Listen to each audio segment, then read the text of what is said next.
Reserved Radiant team pick. Wouldn't be bad. All these good offlaners have been taken out of the pool. Yeah. Who's left? I mean, Timbersaw comes to mind, but this awful. isn't a particularly good Timbersaw game. He doesn't get played much. Hardly. He should. I think he's very underrated. I still think Timbersaw? Yeah. Well, not in this game. There's no strength heroes. Exactly. That's where he shines. So he's not a good pick here, but I think in general, Timber deserves a little more love than he gets. He still does. It's situational. You gotta look what the other team's doing. He still does a fuck ton of damage. Pure damage. He's still. I mean, as if he doesn't do a lot of damage to squishy int heroes too. That's true. He's still. I think Timber is. He deserves a little more, but still, I mean, obviously they're stumped too. They're trying to figure out what's their best choice. They're taking a sweet time. Wind Ranger could be an option. Wind Runner, whatever you want to call her. Yeah. How dare you be accurate? What are some other offlaners here? Like what else is it? What am I? There's got to be one that I'm missing. Something I'm forgetting. 10 seconds remaining. They're taking too much time. They're gonna like pull something out of the hat that's really stupid. Yeah. Just wait. Bounty Hunter. Okay. I have to do a tri-lane. Yeah, they won't be doing a duo lane with Bounty. But again, I don't think it'll be a true tri-lane because I think they're going to do the same thing with CM where she just tries to jungle up. No, she's going to jungle and try to rotate mid a lot. And yeah, keyword try. And good luck doing that against a putt. We'll see. We'll see how it ends up. Yeah, sorry, it's just stuck playing it. Oh, gosh, why are you reading chat? Come on, man. You know, what am I going to do? We're loading in here. You know, it's the perfect time to look at chat. There's not much else to report on. Yeah, the Bounty Hunter, he's not bad here. I mean, it's an okay pick. Bounty Hunter in general has just really fallen off in popularity. I think it's okay. Bad is a strong word. I think where Bounty Hunter excels recently is when you know the other team's running a greedy jungler, right? You know the other team is going to be putting a Doom in the jungle. You know they're going to be putting a Enigma in the jungle, an Enchantress, a Shin. You can put a Bounty Hunter in the offlane as a 4 even. As a 4, and let him just roam and share experience with the Chin with the Enchantress, harass the other hero down, do a lot of damage, make them, like I said, share that experience, and just completely wreck their early game. That's where I think Bounty Hunter is good. Yes. Now, as a solo offlane up against a very strong tri-lane, where if he gets caught out at all, he's dead. Not so sure. Yeah. We'll see, though. I totally agree. Last I saw Bounty Hunter was Bulldog, and he did exactly what you just described. Yep. He basically just followed Chen around in the jungle and obliterated him. Now, there will be a small victory for MVP. They'll see this ward that gets put down. Obviously, they counter it, and they take out that sentry. So, that's a good start. They're off to... They're hitting the ground running out of the gate. I will make a caveat to what I just said. Another good Bounty Hunter in this patch that I've seen, when Fear runs it. When he runs that safe lane, tri-lane Bounty Hunter. And what he does is he likes to play these semi-carry carries. I mean, Bounty Hunter's not really a carry, but he can be kind of a semi-carry. I would call him a semi. He's definitely not a carry. He's definitely a semi-carry. But Fear likes to play that type of hero. He likes to play Slark. He likes to play Doom. He likes to play Bounty Hunter and farm him up in the safe lane and start fighting really early and let Arteezy be the guy that focuses on farming in the late game. And it works out pretty well for them. Yeah. But that's the only other situation I've seen Bounty Hunter excel in this patch. Look at this Lena hat. I've never seen this before, but it's the cutest thing I've ever seen. That's so adorable. It's like a little sun hat. It's like she's going to go catch some rays. God. Look, it's sideways on her head with the cute little ribbon. I'm sure it was from the year of the horse thing. You don't think it's cute? It's okay. Oh, this guy. It's okay. That's a beautiful cosmetic, man. That thing deserves some love. I mean, we don't see Lena very often as well. So and Andrew's already getting gone on up top. Yeah, he's fine, though. He's fine. He's not, okay, he's not even going to be able to come up in this lane now. Yeah. He has no way to de-ward this ward. Not so fast. And he's just going to be sad. He's just going to be sad. Yeah, let's introduce these rosters here. We've got MVP, Hot6 on the Radiant side. They are down 0-1 in this best-of-3 series. In the bottom lane, it will be a duo lane. Adam on the position 1 Night Stalker. Sunbee on the Lena with the beautiful hat. We've got Dubu on the Crystal Maiden with the atrocious hairdo, if you ask K-Pop-Tosis in the jungle once again. Danny on the Invoker in the mid lane, and it will be Andrew playing on the off-lane Bounty Hunter. And interestingly enough, we'll see Invoker Puck in the mid lane again, but on opposite teams. Yes. So that's kind of fascinating, and here we'll get to see like kind of that true skill difference. Same hero matchup, but reversing the role. Exactly. For Birdgang, we'll see Sky playing the Weaver. Supporting him in this lane is going to be an Ancient Apparition played by JU. I'm going to call him JU. In the mid lane, we have Puck being played up by the MP. Marana is going to be played by Febby and Tinbird on his now signature Shadow Shaman. After one game, now signature. Now signature. But he did play a really mean Shadow Shaman last game, to be perfectly fair. Great. It was definitely MP who played the Invoker. It was Danny on the puck, right? They didn't pull some sort of a switcheroo. I can't remember off the top of my head. But okay, well, we'll assume so. How are things looking out of the gate? Invoker getting slightly better farm. It looks like he will be going Quas Wex. 2 points in Quas. Has Cold Snap already. Hasn't committed yet, but generally Exort Invokers grab that Exort early on. Down bottom, Sunby taking a lot of damage from that chilling touch. Will survive with just a few hit points to spare, but now Adam, he'll be maybe in a little bit of trouble. Sky, he's sticking around. Sunby coming back in, and they want this kill. There's a sentry down. They're trying to bait him, but great rotation. And there you go. First bullet comes out. Again, great rotation from Tenbird. Yeah. Amazing. This guy, he's in the right place at the right time. This was really smart, by the way, because honestly, the roster was just up top to make sure the Marana got a lot of form early. He put down a ward, he stuck around, he pulled some camps, made sure that the Marana was good and happy, and then went and joined the tri-lane bottom, which I think was a good decision instead of putting him there originally and maybe letting the bounty hunter have a little more space than he should have. Sky needs to be careful here, though. I'm not sure if he realizes there's a sentry down, and he will move back into the trees. Coming up in about 2 seconds. He is silenced, though, and he falls. Silence. Doesn't even use the stick charges. I forget that Night Stalker has that silence. Forgot about that silence. I forgot about the core ability in his toolkit. Yeah, the crippling fear is just it's disgusting. That's a daytime one as well. It's going to get a little bit worse here as nighttime rolls over. It looks like there will be a rotation towards the mid. Tenbird has moved over this way. He will probably camp out the 4-minute rune, hoping it'll spawn at the top position. MP and Danny, they're going blow for blow. So it's pretty even here in the mid, which is a little bit different than last game where MP just, he got balling out of control. Tinbird wants to go for the fucking mad, pouring loop behind the dire top tower gank. This is when fucking mad was playing plays Bane like 4 minutes, you can almost set a clock by this gank. Like, it was so common they had to just stop doing it because teams would waste a sentry ward. Just preemptively throwing a sentry down like right here. Back when sentries dispelled. And look at that, he'll open with a dust. He's taking a lot of tower hits. Yeah, Tenbird, he's in trouble actually. He will fall to the Radiant. And yeah, puck rotates in, he's got a haste rune, and they make it a 1-for-1, but maybe a little bit too bold for Tenbird. Sky down to the bottom, he'll actually take the Light Strike Array. There's a Dragon Slave to finish him off. And Lena will grab a kill, so... Well, MVP, at least grab a kill down in the bottom lane. It is nighttime, so now maybe a bit more careful. Under attack. Silence. Radiant's top tower I'm surprised at how strong this Night Stalker Lena combo has been at shutting down the Weaver. Stay near. Yeah, one thing about the Weaver... Drinkpool's gonna go out mid. Oh, really? Uh-oh, yeah, here we go. Danny, perhaps in some trouble. Andrew has rotated in, but he'll get shackled. Tornado to interrupt it. And MP taking some damage. Will phase shift. That's the panic puck, but he'll make it out just in the nick of time. We'll hop into the trees, and he's going to sip up that bottle. They know he's in there. The EMP gets phase shift. Beautifully done by the Fairy Dragon. And a lot of low health heroes, but it looks like everyone will survive for now. Bounty Hunter trying to be cheeky. He will cut in between the tier 1 and the tier 2. He will find a kill on Tenbird, but before he goes down, Tenbird will go ahead and use the dust. The illusory orb will be juked, but now Andrew's in big trouble. Can they go blow for blow? Stick charges will be enough, but Puck just doesn't have the mana for another orb. What a sad story. He's so fast by tracking him. Yeah, smart plays. I'm impressed by this bounty hunter. So the big breadwinner, though, this entire time is the Marana. We have not seen Febby do much other than farm. He is the last hit leader by a large margin. Radiant's 36, next highest is Invoker at 24, and on net worth, he is 700 up on the Invoker. So this will be a carry Marana here. Level 6, Phase Boots, and Aquila up already. That's good. That's good. It's solid, yeah. That's okay. Good stuff. That's good. Adam down bottom. It's nighttime, and he's hungry. He's going for the Ancient Apparition. Another Light Strike Array connects. Dragon Slay to follow up.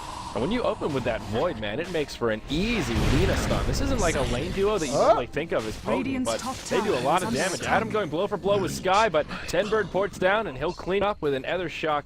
Well done, and they will at least make it a 1-for-1. Support AA for the position 1 Night Stalker. Great trade for Birdgang. Even though the Night Stalker fell there, I'm really impressed by how good of a matchup this is and how good of a counter pick this was by MVP. Night Stalker working really well against the Weaver, having the built-in silence. He's got one of the higher base armors in the game, which makes him really resilient to the multiple right-click harass of the Weaver. Yeah, and MP in the mid lane. He's in some trouble. Does have the phase shift, but no orb available. Will sip up that bottle. Waning Rift and the Dream Coil. It will tether onto Adam here, and yeah, there's an arrow. He gets some time block for him.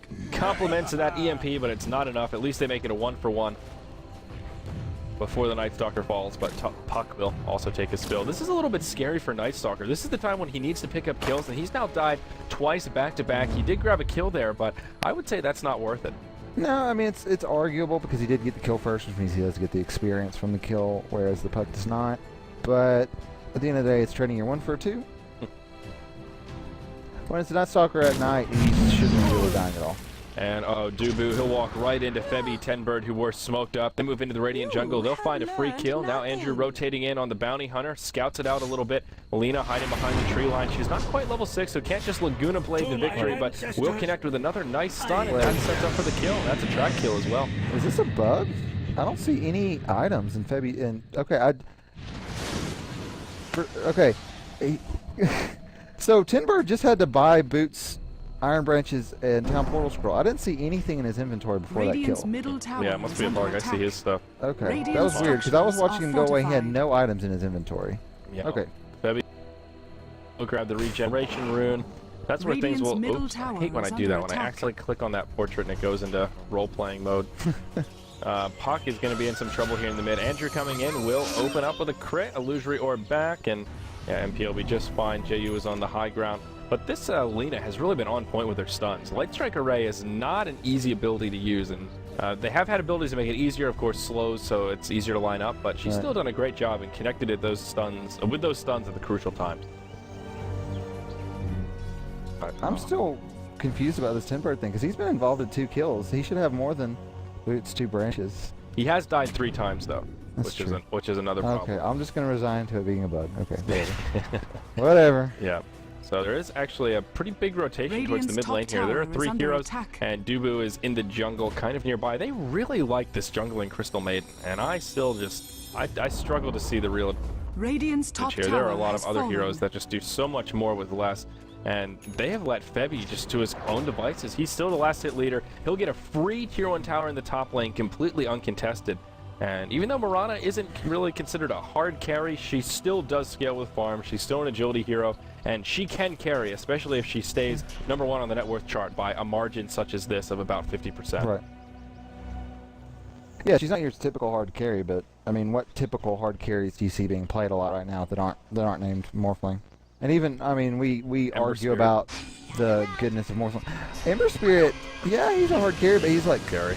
He's a different breed, though. He's his own. Yeah, he's his own brand. We will see an engage on Danny in the mid lane. Arrow will fly. Tenbird taking a lot of damage, but he does set up this kill. Maybe to get a counter kill on the Shadow Shaman. He throws out the Hex, and no, it's a 2-for-0 going the way of Birdgang. Beautifully done. Lina has the Laguna Blade. She wants it, and she'll just throw it on the Puck instead.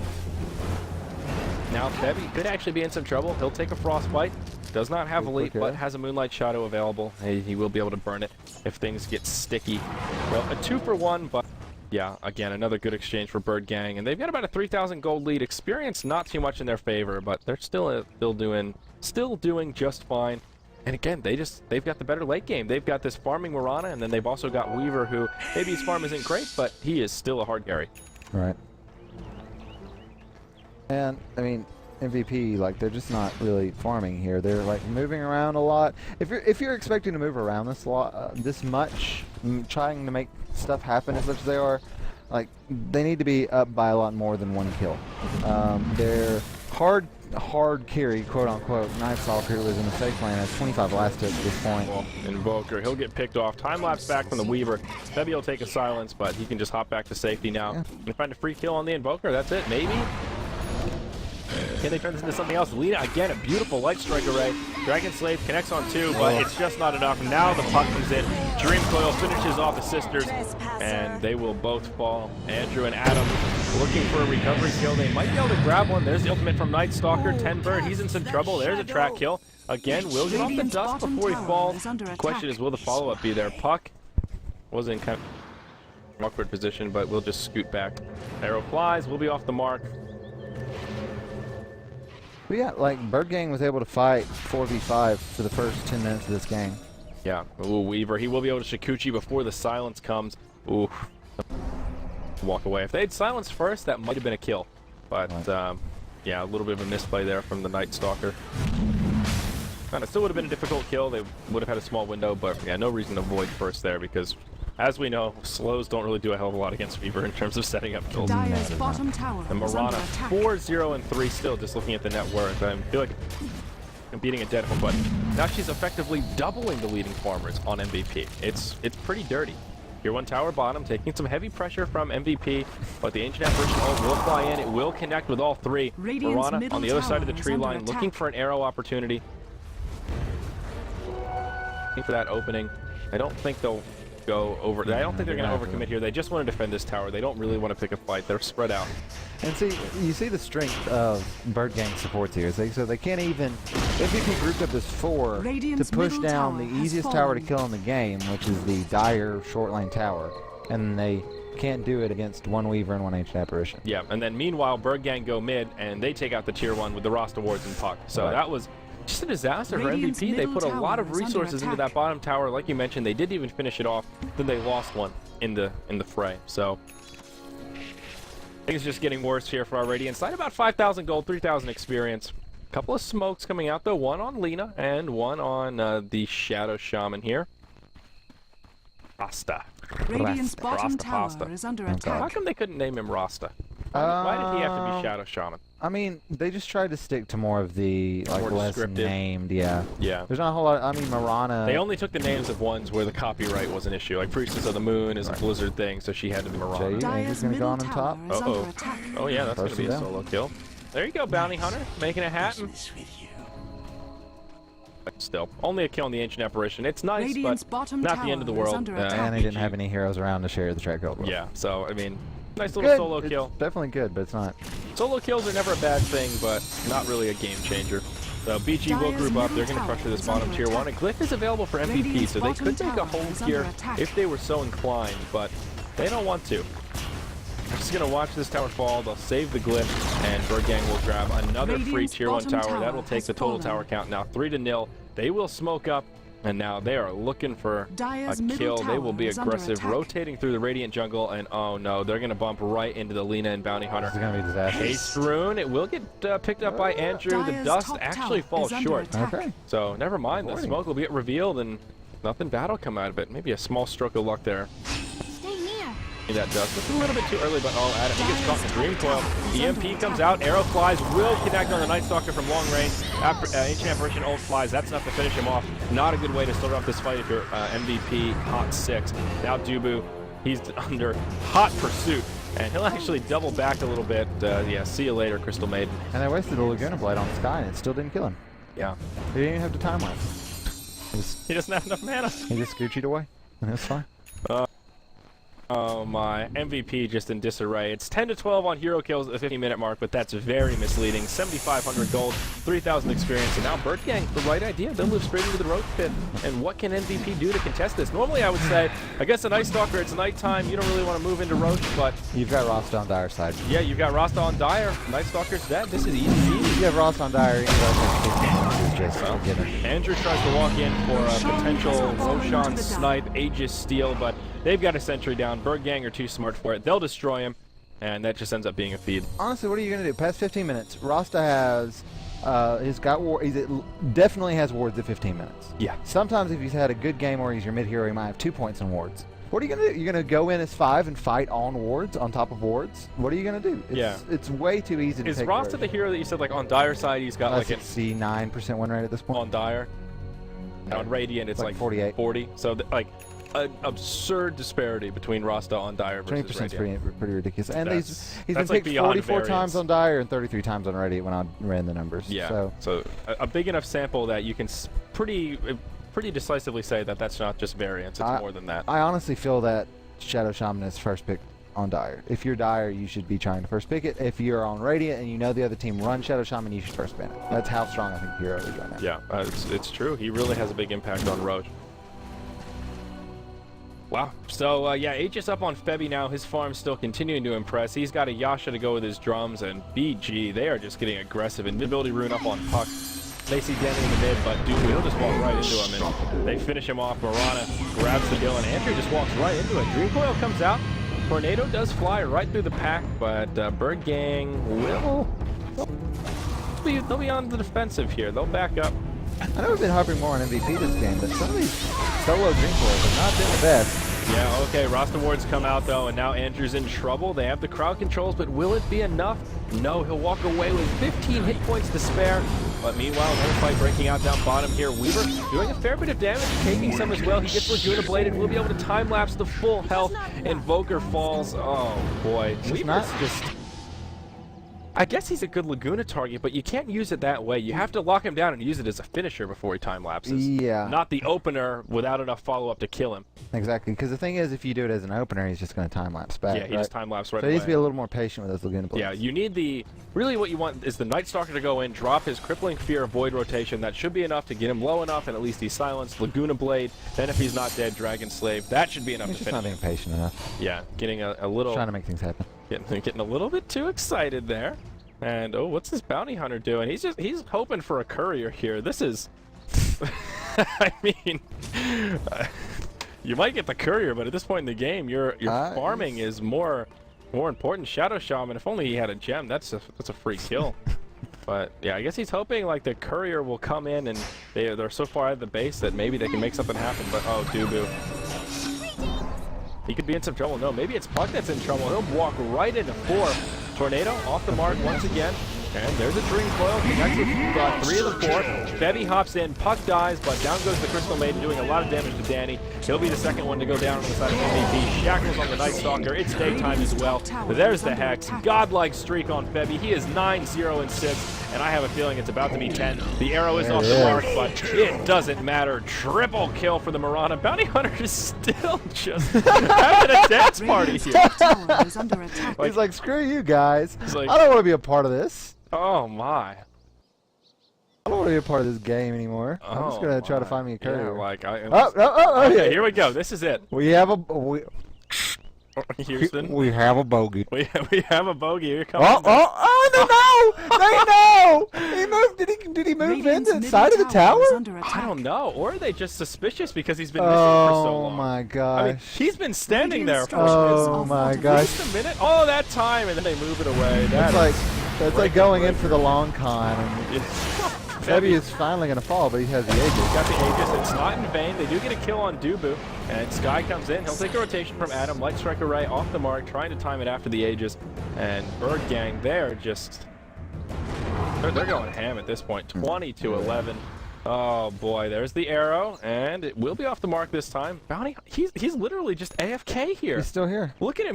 This time he's not even where the couriers go. He's just hanging out in the trees.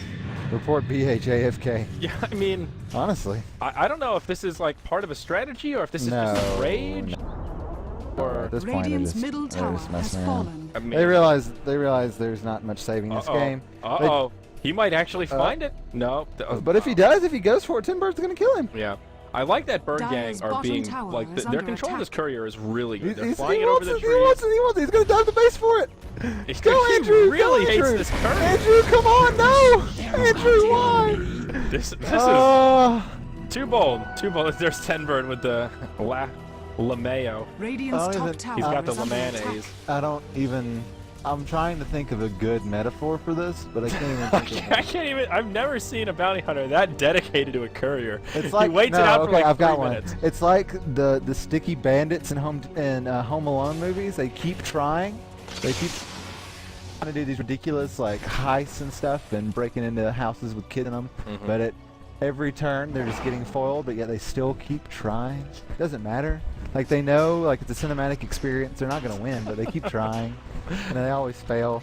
They get their faces covered in hot tar and step on tacks, and that's dedication. Yeah, that's what's happening to Andrew. Yeah, Radiant's that's true. bottom tower is under attack. Wow. Well, maybe they can get a kill in the mid lane. Febby, he's all by his lonesome. There are 3 heroes on the side of the Radiant, and well, Febby will get caught by the tornado, creating some space while his team pressures the bottom tier 2, but He'll just Moonlight Shadow, and where's the detection? They've got a dust on Invoker, but he's too far near the back. I think that was off the mark. He missed it. Oh no, and now Sunby, he's gonna get outside the shackle. We'll see you later. Now Danny, he's just gonna run straight in. Ice Wall comes, but what a bail. That's a double kill for Febby. Zip him up. It's kind of rough when you draft a team that's completely based around being able to fight at 20 minutes and win.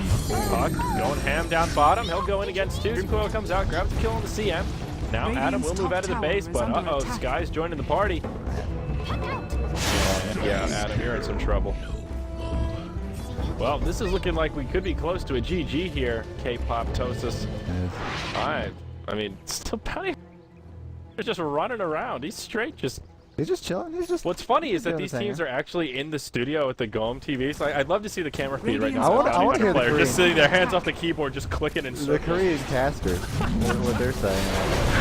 What I would like for him to do is do the touchdown dota instead of get the kill. Uh-oh, Bevy, he may Beyond actually fall, godlike. Yeah, he get a kill on the Danny here. Oh, no! He got one! He got one! Oh. Andrew got it! Who got? He got the courier, and then he called GG. Oh, no. You missed it. And man, you were too busy watching kills. I was too busy watching Marana die for the first time. My God, why were you watching kills? Oh, son of Andrew killed the courier. I was this close to a perfect game. They were waiting until the courier killed to call GG. As soon as he killed the courier, he called GG. That's salty. That's. I'm glad you caught it. See, at least you were here, K-Pop Tosis. You got my back. I actually care, man. I actually care about couriers. I'm focused. Meanwhile, you're watching Febby dive in the base. Who gives a shit? Marana's getting kills. We want to see this courier die. I don't care about kills.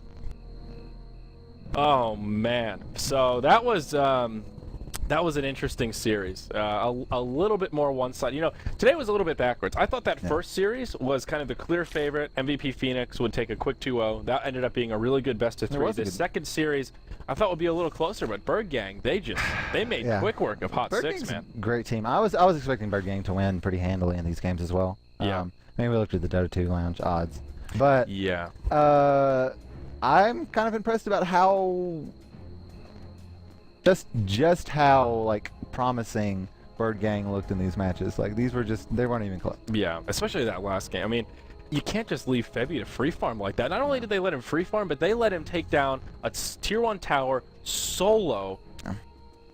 Completely unchecked. They didn't even glyph it. They were just like, yeah, Febby's gonna get a tower. What's Marana gonna do? Right. Well, he's gonna go ham on your team. I mean, well, the idea was that they were gonna go for a more mid-game centric team anyway. So they tried to fight a lot. They tried to win those fights and get good trades early, but instead they got a lot of bad trades early. They ended up winning slightly in kills at about the 10-minute mark, but that was fighting only 4 players on Bird.